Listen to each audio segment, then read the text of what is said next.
और बाराबंकी में लोकसभा चुनाव को लेकर सियासी पारा हाई है। बाराबंकी लोकसभा सीट कांग्रेस और सपा गठबंधन के सहारे जीत हासिल करने की कवायद में है। तनुज पुनिया को गठबंधन का प्रत्याशी बनाया गया, तो वहीं युवा तनुज इस समय जमकर पसीना बहा रहे हैं और अपनी जीत का दावा भी कर रहे हैं। अनादि टीवी संवाददाता नितेश मिश्रा ने गठबंधन प्रत्याशी तनुज पुनिया से खास बातचीत भी की है। बाराबंकी में विरासत की सियासत संभालने को लेकर तनुज पुनिया मैदान में है, जहां भारतीय जनता पार्टी यहां पूरा जोश दिखा रही है, तमाम बड़ी रैलियां करवा रही हैं। वहीं तनुज पुनिया द्वार द्वार पहुंचकर अपने लिए अपील कर रहे हैं।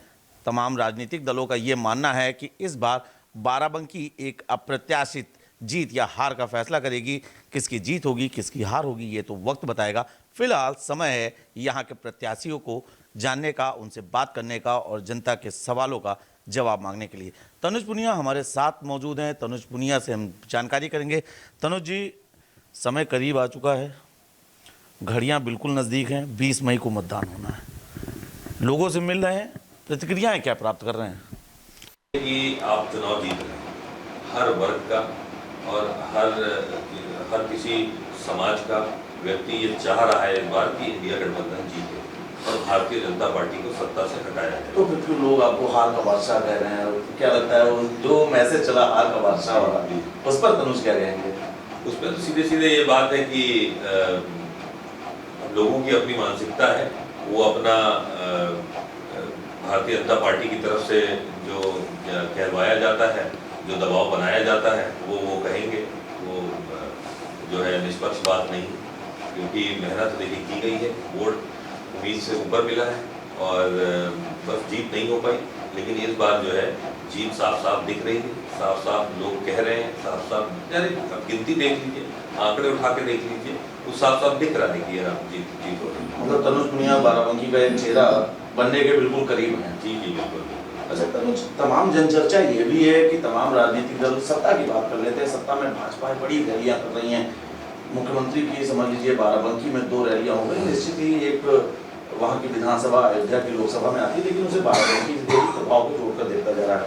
केशव प्रसाद मौर्य भी आए, अनुप्रिया पटेल जी भी आए, तो चारों तरफ से एक चक्रव्यूह रचा जा रहा है। तनुज पुनिया के लिए कई मुश्किलें तो नहीं खड़ी हो जाएंगी? इतने बड़े बड़े कार्यक्रम लग रहे हैं।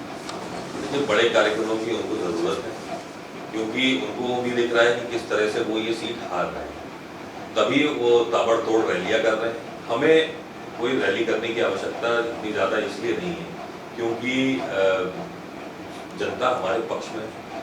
हम जब रैली करते हैं, लोग अपना खर्चा करके अपने साधन से आते हैं, वो जब रैली करते हैं तो उनकी कुर्सियां खाली रह जाती हैं। तो ये आप कोई भी वीडियो उठा के देख लीजिए, आपको सामने दिख जाएगा।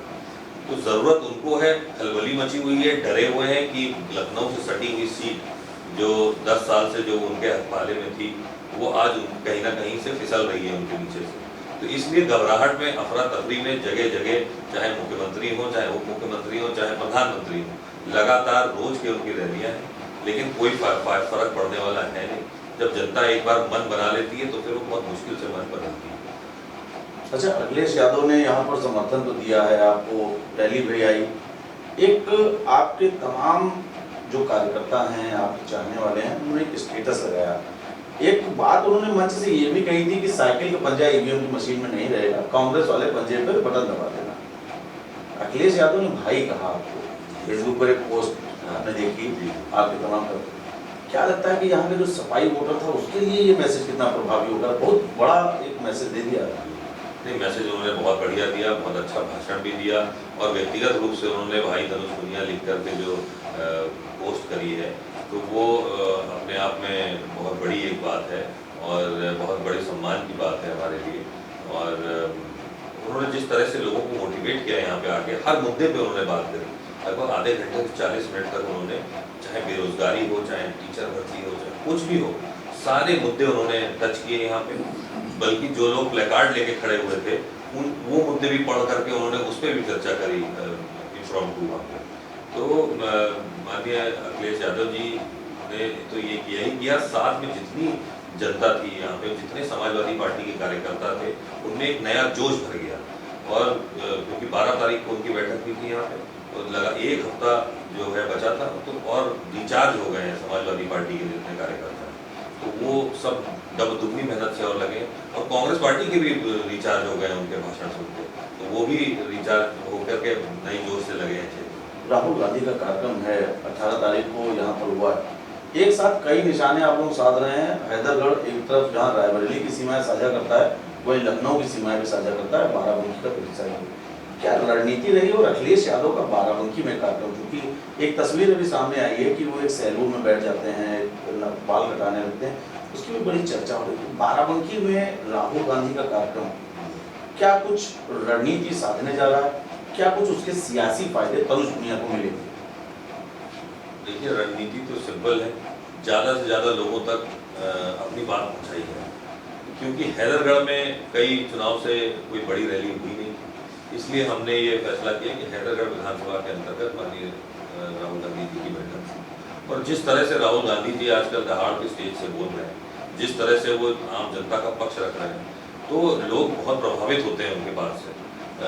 जिस प्रकार से उन्होंने हर जगह अपनी बात रखी है, तो 18 तारीख जब आखिरी दिन रहेगा, तो जो उनका भाषण होगा वो बहुत प्रभाव डालेगा पूरा हैदरगढ़ क्षेत्र में, क्योंकि वहाँ का मौजूदा विधायक भी भारतीय जनता पार्टी का है, एक मंत्री जी भी हैं भारतीय जनता पार्टी के जो वहीं के रहने वाले हैं, तो एक वहाँ पे दबाव है लोगों के बीच में।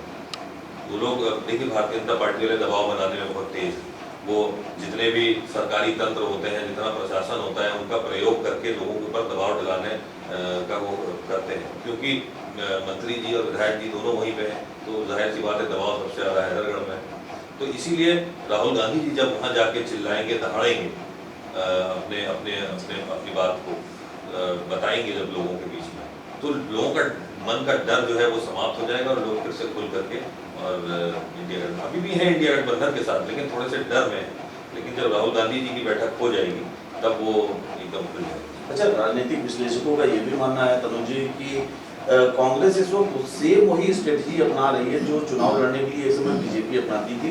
देखा अमूमन ये जाता था कि बीजेपी के तमाम बड़े कार्यक्रम बिल्कुल लास्ट मोमेंटों पर होते थे। एक तरफ प्रधानमंत्री मोदी का 17 मई को कार्यक्रम है और अखिलेश यादव का 18 को, तो बिल्कुल ये लास्ट मोमेंट पर दोनों बड़े चेहरे आएंगे, अपने पक्ष में वोट मांगेंगे। एक यहाँ पर राजनीतिक पंडितों का ये भी दावा है कि प्रधानमंत्री मोदी जिस क्षेत्र में जाकर अपनी रैली या जनसभा करते हैं, तो उनका एक विश्लेषण यह है कि वो प्रत्येक विधानसभा से लगभग 15 से 20 हजार वोट खींचने की ताकत रखते हैं।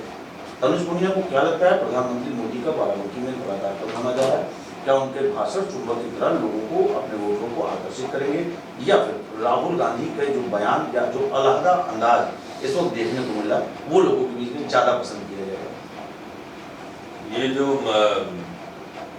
18 तारीख राहुल गांधी जी की डेट तय हुई, ये उनके शेड्यूल के हिसाब से तय हुई है। कोई हमारा प्लानिंग नहीं थी कि मोदी जी की मीटिंग हो तो हम उसके बाद ये रैली करें। ये उनके शेड्यूल के हिसाब से जब उनको फ्री टाइम मिला उन्होंने हमें दिया, और क्योंकि वो बहुत व्यस्त हैं, हर जगह अपनी खुद भी चुनाव लड़ रहे हैं और पूरी देश में चुनाव लड़वा भी रहे हैं, तो व्यस्तता उनकी बहुत ज़्यादा है। उन्होंने 18 तारीख टाइम दी, हमने उसी दिन रख ली मीटिंग। और जहाँ तक मोदी जी की बात है, तो ये तो मुझे पता नहीं कि कितने वोट वो कन्वर्ट कर देंगे, लेकिन जो भी वो कन्वर्ट करेंगे तो राहुल गांधी जी का जो भाषण सुन के उससे दुगने इंडिया गठबंधन की तरफ कन्वर्ट होने जा रहे हैं। तो देखिए कि बड़ा बयान आया है कि राहुल गांधी जिस प्रकार से रैलियां कर रहे हैं, जनसभा को संबोधित कर रहे हैं, तनुज पुनिया का साफ तौर पर कहना है कि प्रधानमंत्री मोदी की जो यहाँ पर रैली होने जा रही है, उस रैली में जितनी भीड़ आएगी, जितने वोट बढ़ेंगे, उससे कई गुना ज्यादा वोट खींचने की ताकत वर्तमान समय में राहुल गांधी है। राजनीतिक पंडित भी बाराबंकी की चुनावी सियासी को भविष्यवाणी करने में कतरा रहे हैं, क्योंकि यहाँ चुनाव दिन प्रतिदिन रोचक होता जा रहा है, दिलचस्प होता जा रहा है। हार या जीत किसकी होगी या तो भविष्य के गर्त में छिपा है, लेकिन यहाँ की सियासी गर्मी कहीं ना कहीं प्रदेश और देश में साफ तौर पर दिखाई पड़ रही है। बाराबंकी से अनादि टीवी के लिए शिवांशु पटवा के साथ मैं नितेश मिश्रा।